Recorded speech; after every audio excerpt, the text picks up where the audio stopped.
Hey everybody. The developers of Stoneshard have released the new Trollslayer update, which fundamentally changes a lot of aspects of the game. Today we'll go through the available characters in Stoneshard, their playstyles, strengths, weaknesses, and changes due to the Trollslayer update. Regardless of the amount of time played, everyone's save files got wiped, so we are all starting from scratch. This guide will help you whether you are a Stoneshard veteran or a noob. Stay tuned to the end where we'll discuss one of Stoneshard's biggest controversies surrounding player creation. Let's get started.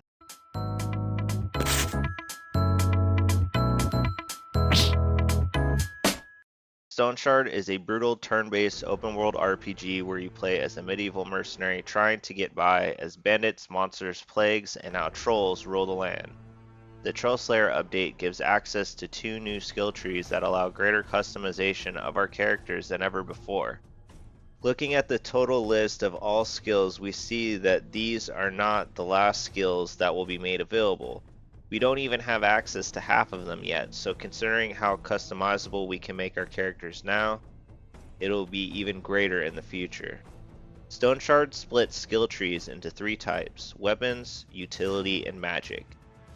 Weapons and magic lend themselves to more specific styles of combat, while utility helps blend the two and flesh them out more. Considering the changes with the Trollslayer update that restricts the skill trees for weapons without the use of multiple treaties, as before it was only one was required, the addition of combat mastery and athletics will help address the lack of advanced skills early in the game. Now let's take a look at the available characters. Derwin Woodward. I'm starting off with Derwin because he's the character I chose for my first 30 hours of gameplay. Derwin is an archer roguelike character who is most suited to use ranged weapons. He is often referred to as a glass cannon since his leather armor offers little defense against heavy melee classes but has immense power the farther away from the enemy he is. While this is the class I tend to play in most games like this, I only chose him because of the uncanny similarity in appearance we both have. Almost like looking in a mirror. From Derwin's backstory, we see he spent most of his life in service of the late king, hunting the grounds for him, and he seems to be very familiar with the forest. Derwin starts with high perception and the sharp eye trait, which grants him the possibility of causing the enemy to have 10% less dodge and making them susceptible to 10% more damage for 10 turns, which adds to his arrow strikes. While his main bag is to use ranged weapons, this does not mean he cannot do close range damage. My playthrough as Derwin utilized axes as a secondary weapon when enemies got too close. While his leather armor is not as strong as the metal armors, the damage caused by beginning axe skills like mutilating lunge and cut through are enough to make him formidable in close range. The main changes affecting Derwin in the Trollslayer update are the ranged weapons Hunter's Mark and Anticipation skills. Hunter's Mark now not only applies the ability, but also performs a shot with the arrow. Anticipation is a skill that lowers the target's dodge chance between 3 and 10 turns for each time you land a shot. The added piece is that now if you miss a shot, it will grant 5% accuracy for 10 turns. Joram the Reaver. Joram is the Berserker Barbarian type class and perfect for those wanting to cut past all the magic and range foot play and get straight into combat.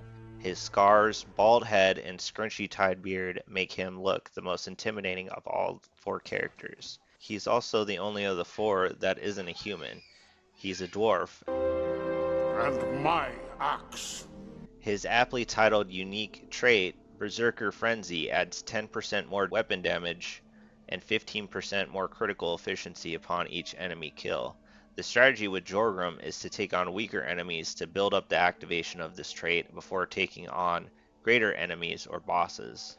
As you start, Joram is best suited to utilize swords, axes, maces, and shields, but can easily pick up any weapon.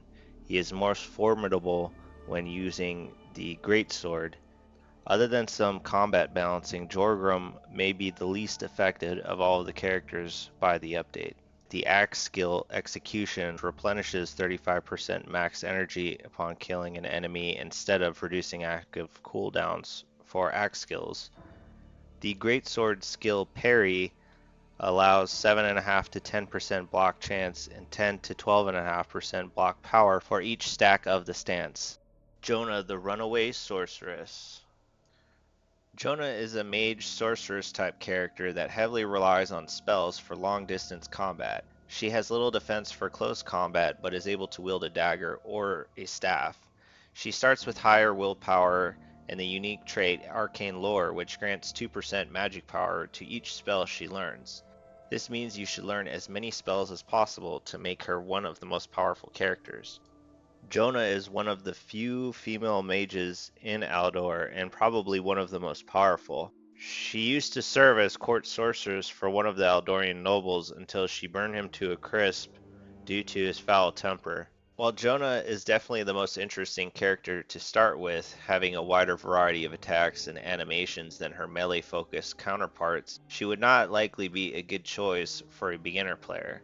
Her unique trait adds to her power, but you'll need to get higher in one of the two trees of magic, pyromancy or geomancy, and also recover all of the trees for said skills. Jona is probably most affected by the Trollslayer update. Daggers and staves were affected as well as a number of the pyromancy spells. The dagger skill Deadly Trick was moved further down the skill tree, and instead of granting 100% dodge for 2 turns, it grants 25% chance for the next turn. For staves, Battle Trance now replenishes 10 to 20% of max energy, while Triumph grants 20% critical chance for 7 turns upon killing an enemy, instead of 10% damage and magic power for 9 turns. Geomancy is not affected, however Pyromancy is. Melting Ray was moved further down the skill tree, so it'll take longer to acquire. Ring of Fire now grants 20% pyromantic power for 4 turns for each affected enemy. And finally, Blaze will double the amount of energy used depending on how much damage is dealt. Arna the Maiden Knight. Saving the best for last, Arna the Maiden Knight is the most versatile of all the characters. She is the most balanced character, being well suited to use both magic and weapons. She is probably the best choice for a beginner player who is not sure they want to fully commit one way or another. Arna is a true knight, born from a noble family. Her father raised her as a boy after unable to heir a son. She spent her entire childhood dedicated to rigorous training, and after completing multiple tournaments, she ended up earning herself a reputation as a skilled warrior. Unfortunately, she was not skilled at the Game of Thrones, ended up losing everything, and had to go into life as a mercenary. Arnis starts with high strength with points in agility and willpower as well. Her unique trait, Vow of the Feet, grants 5% less cooldown and energy cost for every enemy that is in her field of vision, meaning the more enemies that are around you, the more powerful she becomes. She can wield a great sword and focus on dealing damage through weapons. Her cooldown abilities make her well suited to a thief roguelike build as well as being fully magic based. The way she plays depends on you. In the Trollslayer update, Arnis' trait Vow of the Feet has an additional effect of reducing spell costs and damage taken. So now that we've discussed all of the different characters, let's get to the elephant in the room. Probably the most controversial topic I see discussed online is that players really want the character creation feature to be implemented. You can see it when selecting your character and leaves us with a sense of what if. The fact that it is shown on the roadmap for completion next year means we will have to hold our breath, as this will not likely be available until the game is moved from early access to full release. Keeping that in mind, this is an early access game. Anyone watching this video and playing the game is not a stranger to making a gamble with their time and money on a game.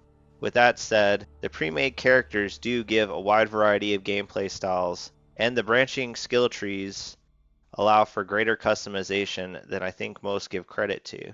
These pre-made classes also make it easier for new players to get into the game without having to heavily research skills, traits, and abilities.